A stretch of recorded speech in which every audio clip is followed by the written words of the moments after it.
भारतीय संस्कृति का प्रतीक हिमालय सदियों से आध्यात्मिक शांति और मानव मन की जिज्ञासा का विषय रहा है।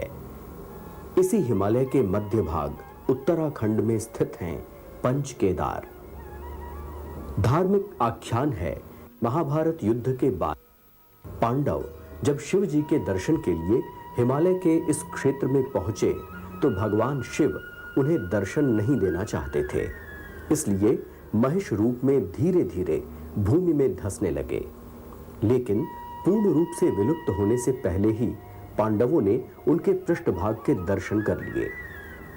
शिव का यही पृष्ठभाग इस स्थान केदार में कालांतर में केदारनाथ नाम से प्रसिद्ध हुआ। महिष रूपी शिव की भुजाएं तुंगनाथ में, नाभि मध्य महेश्वर में, मुख रुद्रनाथ में तथा सिर एवं जटाएं कल्पेश्वर में प्रकट हुईं। इन 5 स्थानों को ही पंच केदार नाम से बाद में धार्मिक महत्ता प्राप्त हुई।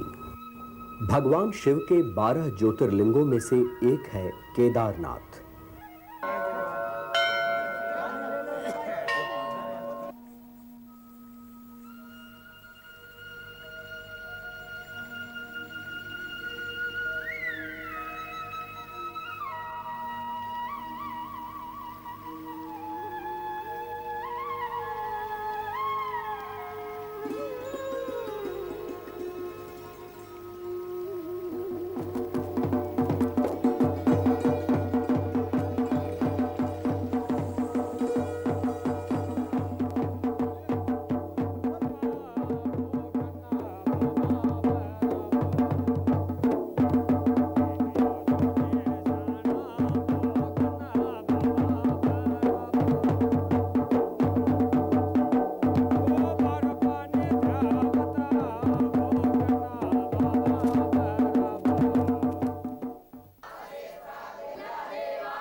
ये उत्तराखंड का सबसे विशाल मंदिर है, जो कटवा पत्थरों के विशाल शिलाखंडों को जोड़कर बनाया गया है।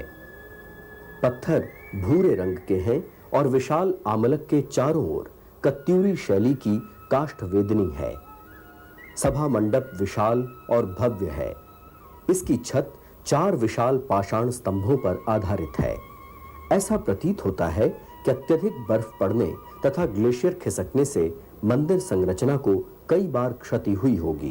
पंच केदार से संदर्भ में यह कहना उचित होगा कि इसमें 5 तीर्थ स्थल संबद्ध किए गए हैं, जो कि केदारनाथ इसमें सर्वप्रथम है।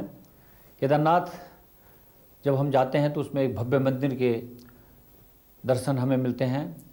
मंदिर 7वीं 8वीं शताब्दी में बनाया गया था, किंतु कालांतर में हिमस्खलन के कारण ये टूट गया और इसे अनेकों बार पुनर्निर्माणित किया गया। किंतु इसका गर्भगृह और महामंडप यह इंगित करता है कि प्रारंभिक जो अवशेष हैं वे आज भी अंदर शेष हैं। संभवतः इसका शिखर टूट चुका था। आज शिखर 28 मीटर का है, किंतु इसे अनेकों बार पुनर्निर्माणित करके प्रस्थापित किया गया और महारानी होलकर, जो कि 18वीं शताब्दी में यहाँ आई थी, उन्होंने इसे भव्य रूप में संवारने का प्रयास किया। मंदिर परिक्रमा पथ पर ही अमृत कुंड, भैरव तथा ईशानेश्वर मंदिर हैं।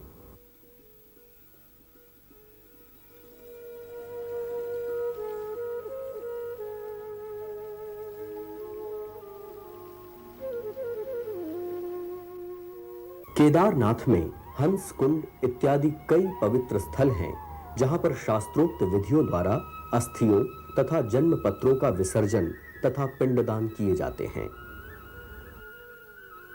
ये स्मारक शंकराचार्य जी का स्मारक है।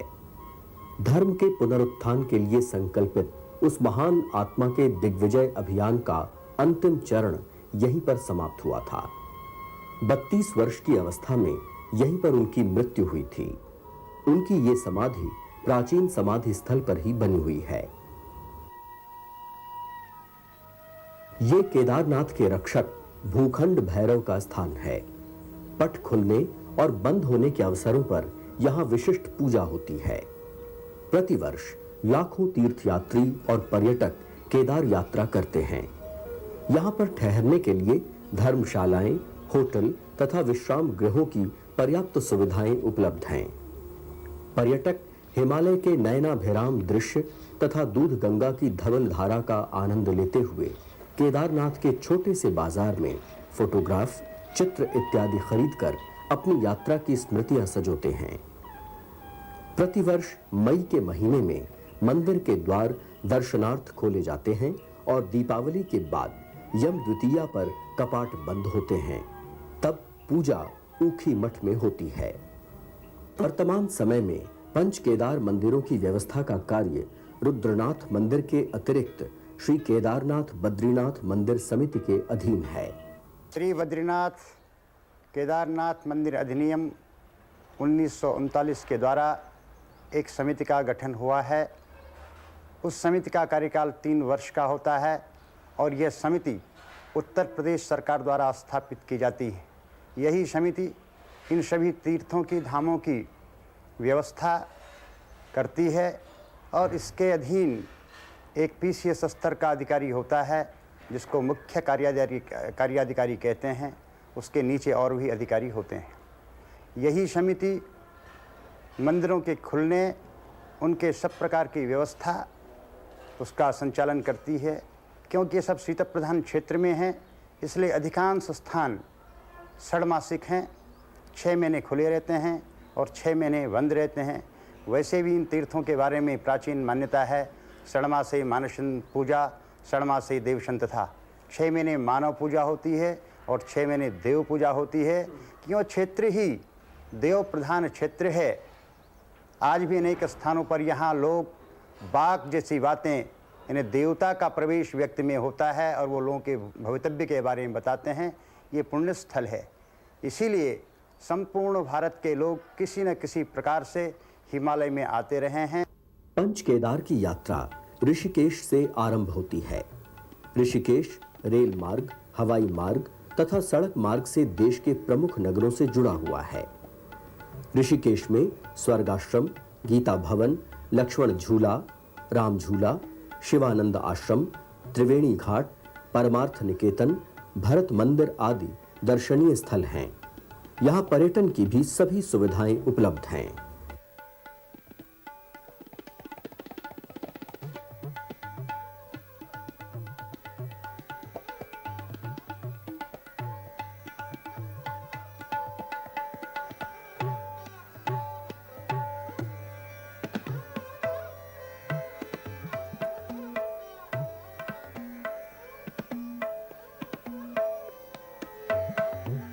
ऋषिकेश से 70 किलोमीटर की दूरी पर स्थित है भगीरथी और अलकनंदा का संगम देवप्रयाग। यहीं पर प्राचीन रघुनाथ मंदिर भी स्थित है। देवप्रयाग से अगला दर्शनीय स्थल है श्रीनगर। यहाँ का कमलेश्वर महादेव मंदिर, श्री विष्णु मंदिर तथा केशव राय का 14वीं शताब्दी का मंदिर दर्शनीय है। श्रीनगर से 34 किलोमीटर की दूरी पर स्थित है रुद्रप्रयाग।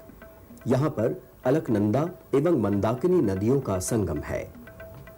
यहाँ पर रुद्रनाथ मंदिर, नवदुर्गा मंदिर आदि प्राचीन मंदिर हैं।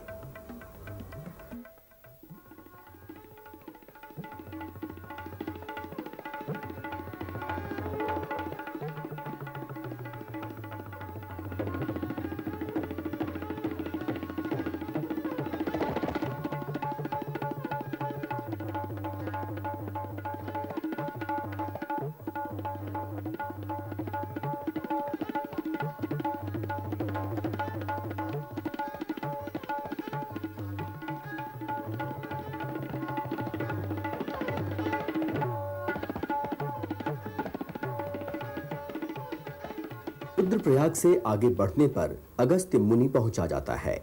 यहाँ पर अगस्त्य ऋषि का आश्रम एवं प्राचीन मठ है।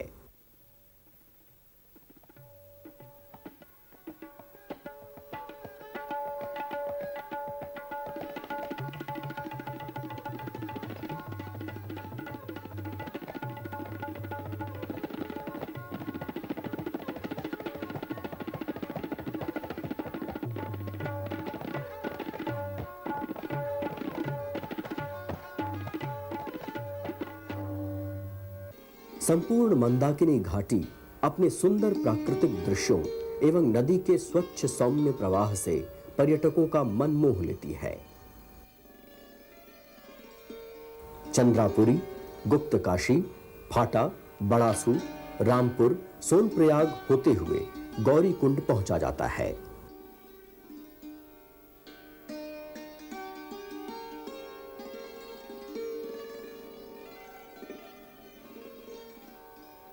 सोनप्रयाग से 14 किलोमीटर की दूरी पर स्थित वैष्णव तीर्थ त्रियुगी नारायण की यात्रा केदारनाथ यात्रा से पहले आवश्यक मानी जाती है। इन सभी स्थलों पर प्राचीन मंदिर हैं और पर्यटकों के आवास आदि के लिए धर्मशालाएं, विश्राम गृह आदि सुविधाएं उपलब्ध हैं। गौरी कुंड मोटर मार्ग का अंतिम पड़ाव है। इससे आगे 14 किलोमीटर पैदल यात्रा पथ है। गौरी कुंड में गौरी माई मंदिर तथा तप्त कुंड दर्शनीय हैं। तप्त कुंड गर्म जल का प्राकृतिक कुंड है। इसमें महिलाओं तथा पुरुषों के लिए नहाने की अलग अलग व्यवस्था है। पैदल यात्रा पथ पर जो यात्री खुद नहीं चल सकते वे घोड़े, डंडी तथा कंडी की सुविधाएं ले सकते हैं। संपूर्ण पैदल पथ प्राकृतिक दृश्यों, झरनों एवं पानी के स्रोतों से भरा हुआ है। पैदल पथिकों का जय केदार उद्घोष शारीरिक थकान मिटा देता है और एक विलक्षण अनुभूति प्राप्त होती है।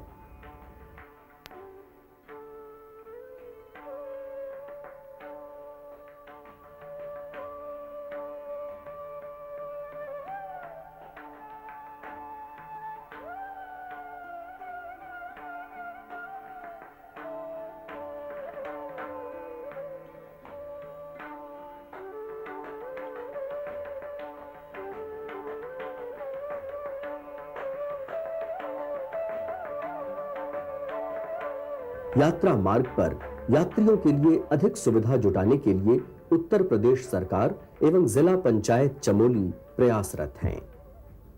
केदारनाथ के लिए गौरीकुंड तक तो हम किसी भी वाहन से वहां तक पहुंच सकते हैं, लेकिन गौरीकुंड से और केदारनाथ के बीच की जो 14 किलोमीटर की दूरी है वो पैदल ही तय करनी पड़ती है। उसके लिए चूंकि लाखों लाख यात्री प्रतिवर्ष केदारनाथ आता है और उनके लिए समुचित व्यवस्था करना ये हम लोग अपना नैतिक कर्तव्य समझते हैं। पहली चीज़ कि यात्रियों के लिए सड़क ठीक हो, तो उसके लिए लगातार प्रयास किया जा रहा है और उसके लिए जो हमारी कार्य योजना है कि सड़क को इतना चौड़ा कर दिया जाए, बीच में उसके डिवाइडर उस पर लगा दिया जाए, एक तरफ घोड़े खच्चर वाले चलें, एक तरफ पैदल लोग चलें और सब भगवान शंकर का जय घोष करते हुए केदारनाथ के दर्शन कर लें।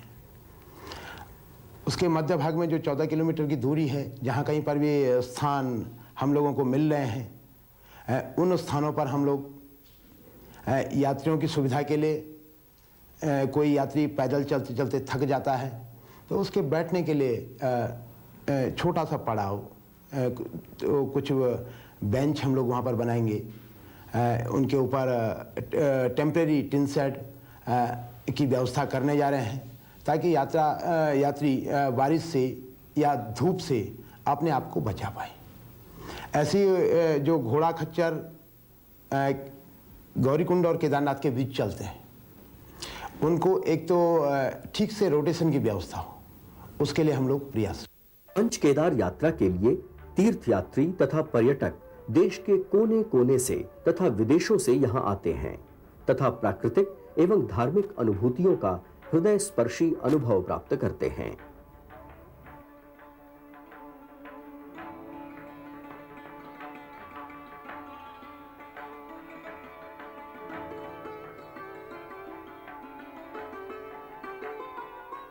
अकोला से आए, महाराष्ट्र से। केदारनाथ जी के दर्शन का कैसा अनुभव लगा? केदारनाथ के दर्शन का आनंद बहुत ही अच्छा मालूम हुआ और बहुत ही ऐसा नैसर्गिक वातावरण है कि जिसे देखकर कोई बहुत ही अच्छा आनंद महसूस हुआ। यहाँ की व्यवस्था कैसी लगी आपको? यहाँ की व्यवस्था, होटल्स वगैरह हैं यहाँ पे अच्छे हैं। पंडे के यहाँ भी रुकने का इंतजाम रहता है, जहाँ भी जिसकी जैसी मर्जी हो वहाँ वैसे रुक सकता है वो। बहुत ही अच्छी है और मैं चारों धाम यात्रा कर चुकी हूँ। यहाँ मैं डबल से आई हूँ। डबल से आने के बाद भी यहाँ की इंसान की इंसानियत देखने लायक है कि कोई पंडित लोग कैसे नहीं, ना कोई लूट फाट है ना कुछ है। ईमानदारी बहुत है यहाँ के लोगों की। और हृदय गदगद हो गया केदारनाथ जी के दर्शन के बाद। दर्शन हम बहुत ही अच्छा लगा। पंच केदार में दूसरे केदार हैं मध्य महेश्वर। मध्य महेश्वर पहुंचने के लिए केदारनाथ से वापस लौटते हुए गौरी कुंड, फाटा, गुप्त काशी के बाद कुंड नामक स्थान से मोटर मार्ग जाता है। रास्ते में सबसे पहले ऊखी मठ पड़ता है।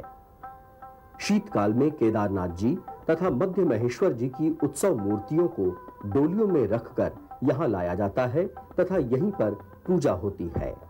यहाँ पर ओंकारेश्वर शिव मंदिर है तथा रावल की गद्दी है। ऊखी मठ से आगे बढ़कर मनसूना होते हुए जुगासू पहुंचा जाता है। यही मोटर मार्ग का अंतिम पड़ाव है और इससे आगे 18 किलोमीटर का पैदल रास्ता है। पैदल पथ पर पहला विश्राम स्थल है रांसी। यहाँ पर राकेश्वरी देवी का मंदिर है। कहते हैं कि इसी स्थान पर राजक्षमा से पीड़ित चंद्रमा ने तपस्या कर अपने रोग का निदान किया था। प्रत्येक 12 वर्ष के अंतराल पर यहाँ लक्ष्य यज्ञ का आयोजन किया जाता है। इस झूले में तब देवी की उत्सव मूर्तियों को झुलाया जाता है। रांसी एक छोटा गांव है और यहाँ की अर्थव्यवस्था कृषि पर आधारित है।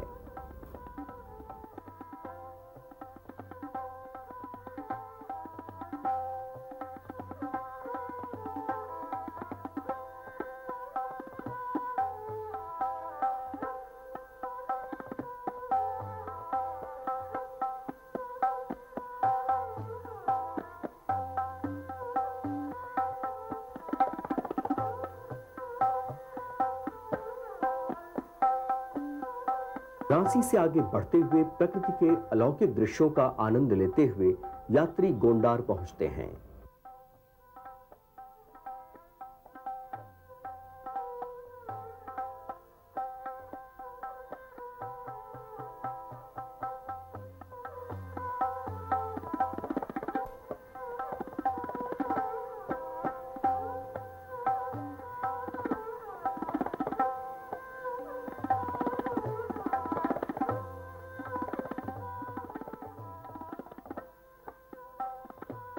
गोंडार इस पैदल पथ का अंतिम गांव है। यहां से सीधी चढ़ाई प्रारंभ हो जाती है, लेकिन रास्ते की मुश्किलें प्रकृति के नयनाभिराम दृश्यों में खो जाती हैं और यात्री दोगुने साहस से आगे बढ़ता है।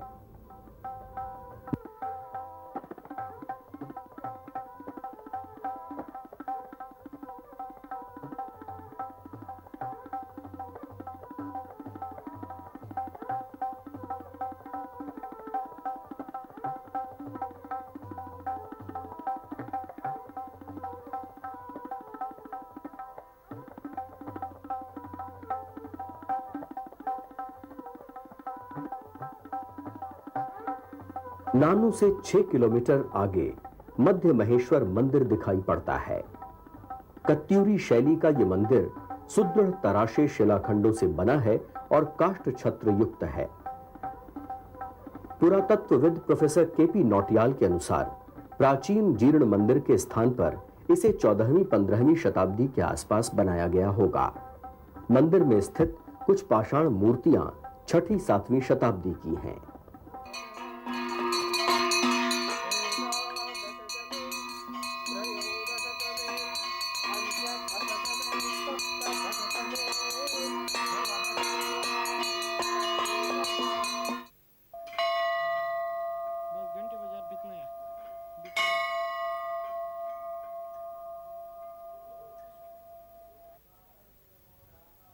हम लोग यहाँ पर दक्षिण भारत से, कर्नाटक से वीर शैव लोग पूजा अर्चना करते आ रहे हैं। प्रथम केदारनाथ में, गुप्त काशी विश्वनाथ मंदिर में, ओंकारेश्वर मंदिर में, जहाँ पर पंच केदार का 2 केदार उनकी पूजा 6 महीने वहाँ पर होती है। और चौथे स्थान पर इस मधमेश्वर में हम लोग प्राचीन समय से पूजा करते आ रहे हैं। इस समय हमारे वर्तमान गुरु जगत गुरु पंचाचार्य रावल जी यहाँ पर विद्यमान है। भैरवनाथ मंदिर में प्राचीन सिक्के बिखरे पड़े हैं जो कि 7वीं शताब्दी तक के हैं। इससे यह अनुमान होता है कि पंच केदार की यात्रा प्राचीन काल से होती चली आई है। मध्यकाल में उत्तराखंड में भी यहाँ के स्थानीय राजाओं ने भी प्रबल अपने राज्य स्थापित कर दिए थे। उत्तराखंड में विशेष रूप से परमार राजवंश के अधीन श्रीगर राज्य की स्थापना हो चुकी थी। उसने भी तीर्थ यात्रा को विशेष प्रोत्साहन दिया और मंदिरों को, जैसे केदारनाथ बद्रीनाथ के मंदिरों को अनेकों गांव गूठ में चढ़ा दिए, जिसकी आमदनी से इन मंदिरों की पूजा अर्चा हुआ करती थी।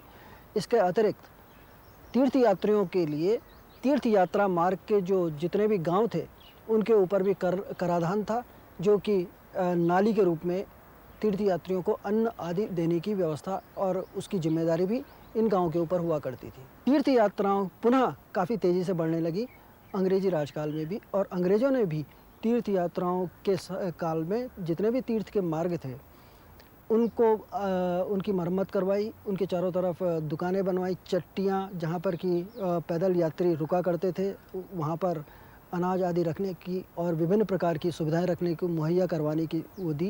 पंच केदार में तृतीय केदार है तुंगनाथ। तुंगनाथ पहुंचने के लिए मध्य महेश्वर से वापसी में गोंडार रांसी होते हुए जुगासू से ऊखी मठ पहुंचा जाता है। ऊखी मठ से 30 किलोमीटर आगे है चोत्ता।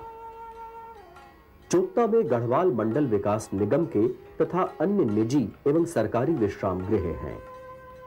यहां से तुंगनाथ के लिए 3 किलोमीटर का पैदल रास्ता है। पैदल रास्ते पर प्रकृति के सुंदर दृश्य मन मोह लेते हैं। यहाँ पर बुरांश के लाल रंग के फूलों के अलावा नीले रंग के बुरांश भी मिलते हैं।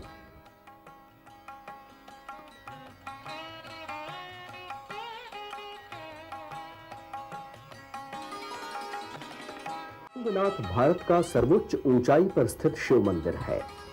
तुंग का अर्थ है ऊंचा और नाथ का शिव मंदिर, यानी ऊंचाई पर स्थित शिव मंदिर। इसकी समुद्र तल से ऊंचाई लगभग 12,500 फीट है। तुंगनाथ का शिव मंदिर सुंदर, भव्य एवं विशाल है। मंदिर कत्यूरी शैली में बनाए काष्ठ छत्र प्रसाद वाला एक रथ है।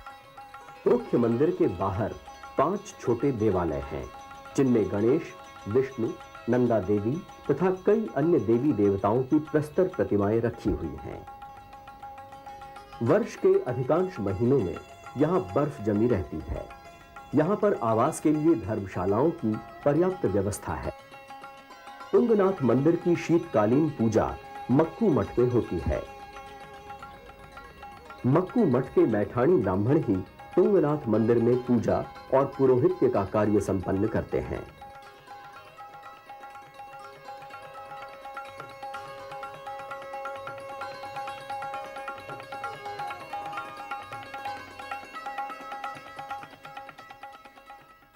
पंच केदार में चतुर्थ केदार हैं रुद्रनाथ। रुद्रनाथ जाने के लिए तुंगनाथ से वापसी में चोपता होते हुए मंडल पहुंचा जाता है। मंडल से रुद्रनाथ के लिए पैदल पथ है, जो कि अनुसुईया देवी मंदिर होकर जाता है। एक दूसरा रास्ता भी है, जो कि मोटर मार्ग से गोपेश्वर से सगर गांव आकर प्रारंभ होता है। दोनों ही रास्ते वर्तमान समय में प्रचलित हैं। दोनों मार्गों से दूरी 18 किलोमीटर है। ये रास्ता पंच केदार के अन्य रास्तों से कठिन है। रास्ते में सुविधाएं भी कम हैं। फिर भी धार्मिक तीर्थ यात्रियों एवं प्रकृति प्रेमी पर्यटकों के उत्साह में कमी नहीं है। रुद्रनाथ में प्राकृतिक गुफा के सामने स्तंभ जोड़कर उसे रूचक प्रासाद मंदिर का स्वरूप दिया गया है। मंदिर के अंदर भगवान शिव का मुखलिंग है। 5 और छोटे मंदिर चट्टान के आश्रय पर बने हैं तथा क्षेत्रपाल, जाख इत्यादि देवताओं की धातु मूर्तियां हैं। यहां पूजा 6 महीने यानी जेठ से कार्तिक मास तक चलती है। कपाट बंद होने पर उत्सव मूर्ति को गोपेश्वर लाया जाता है तथा शेष महीनों में गोपेश्वर में ही पूजा होती है। गोपेश्वर मंदिर विशाल तथा भव्य है। इस पर गुर्जर प्रतिहार कला का स्पष्ट प्रभाव है। उत्तराखंड के अधिकांश मंदिरों के समान इसके आमलक कलश को धातु पत्रों से आच्छादित किया हुआ है। गर्भगृह में शिवलिंग, क्षेत्रपाल, सरस्वती, राजा मरुत इत्यादि मूर्तियां विराजमान हैं।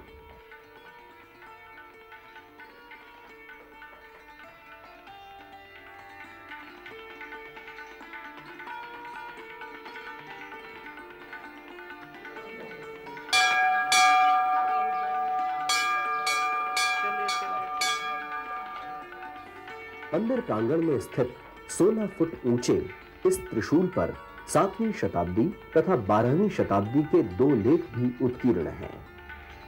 पहले इस मंदिर की व्यवस्था भी रावल के अधीन थी। यहाँ पर जो है 6 महीने भगवान की शंकर की पूजा जो है जेठ के महीने से लेकर के और पूरे आसूस के महीने भर तक, यानी मई से और अक्टूबर तक जो है पूजा भगवान की रुद्रनाथ में होती है।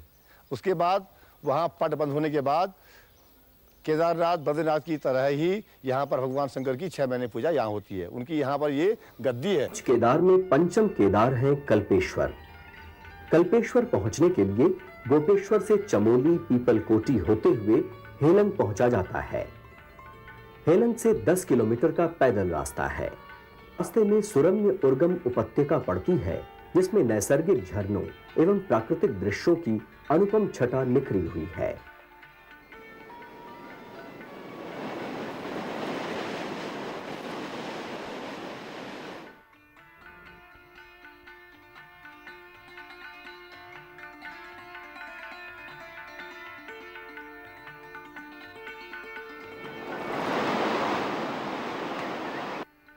कल्पेश्वर का देवायतन एक विशाल चट्टान के नीचे गुफा में है। स्वयंभू शिवलिंग की पत्थरों से घेरकर चट्टान की छत का उपयोग करते हुए गर्भगृह बना दिया गया है। पंच केदार यात्रा कल्पेश्वर में ही समाप्त होती है। यह यात्रा केवल धार्मिक, आध्यात्मिक एवं प्रकृति प्रेम का ही नहीं, बल्कि यहाँ की सांस्कृतिक विरासत का भी जीवंत प्रतीक है।